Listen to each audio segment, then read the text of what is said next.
DJ Kanchan Nirmali बाजार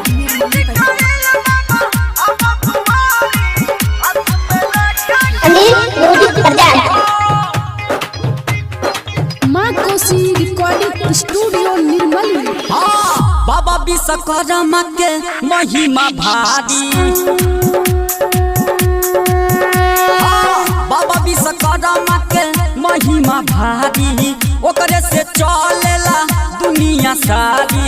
भक्ति करेला अभिनंदन हो, विनती करिले बाबा अब दुआरी, हाथी में लेके कमंडल हो। विनती करिले बाबा अब दुआरी, हाथी में लेके कमंडल हो। विनती करिले बाबा अब दुआरी, हाथ में लेके कमंडल हो।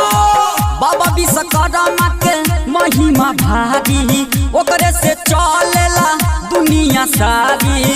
भक्ति करेला अभिनंदन हो, विनती करिले बाबा अब दुआरी, हाथी में लेके कमंडल हो।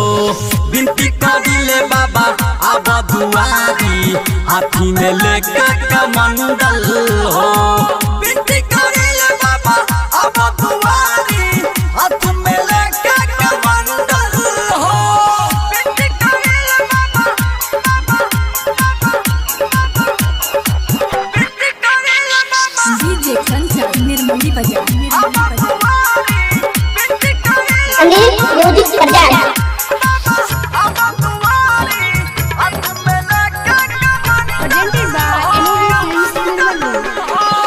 हाथी के कोइले सवारी हो, महिमा ये करबा भारी हो, महिमा ये करबा भारी हो। तोहरे कृपा से चले बाबा हो, बस टरनी और गाड़ी हो, बस टरनी और गाड़ी हो।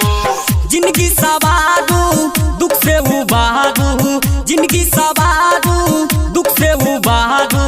भक्त करेला अभिनंदन हो, विनती करिले बाबा अब दुआरी, हाथी में लेके कमंडल हो। विनती करिले बाबा अब दुआरी, हाथी में लेके कमंडल हो। विनती करिले बाबा अब दुआरी, हाथ में लेके कमंडल हो। विनती करिले बाबा, विनती करिले बाबा, डीजे कंचन निर्मली बाजार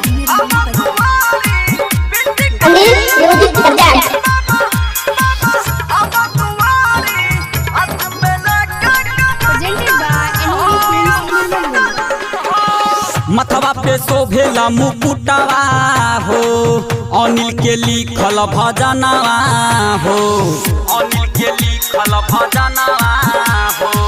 राम शंकर बाबा ले अइले तोहरा खातिर कंगनवा हो, तोहरा खातिर कंगनवा हो। चंदन चोपड़ा चंचल के सुन पुकार हो, चंदन छोटू सरवन के सुन गोहार हो।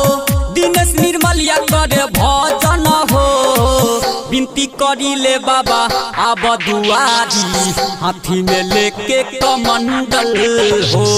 विनती करिले बाबा अब दुआरी, हाथी में लेके कमंडल हो।